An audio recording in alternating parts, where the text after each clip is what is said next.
Ces images à présent qu'on pourrait penser directement sorties d'un film de science-fiction.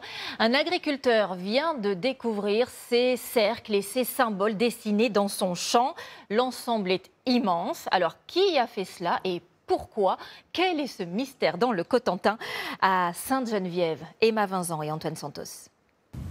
De mystérieuses courbes, un dessin étrangement précis, matérialisé du jour au lendemain dans le champ de Thomas Onfray. Quand je suis arrivé lundi matin, je me suis rendu compte que la parcelle était roulée très proprement et de façon très uniforme. C'est surprenant, quoi. Très surprenant pour moi. Les tiges de blé ont été soigneusement aplaties pour dessiner ces formes géométriques.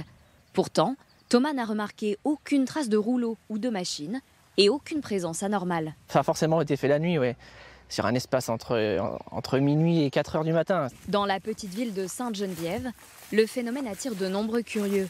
Franck est passionné par ses dessins de culture et convaincu qu'il ne s'agit pas d'une simple farce. C'est vraiment dessiné.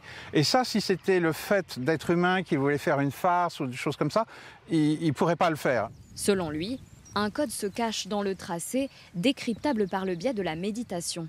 Il dessine un axe, comme un sceptre. Et donc, ça me fait penser à des livres sacrés chinois qu'on connaît à travers le Yiking, le Yin et le Yang.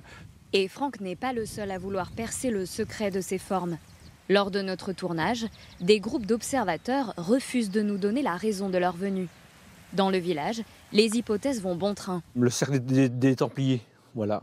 Parce qu'il y a le manoir de la commanderie qui n'est pas loin. Je sais pas. Enfin, je sais pas trop. Je crois pas trop aux ovnis, donc. D'autres dessins similaires avaient été observés en juin l'année dernière dans le Puy-de-Dôme.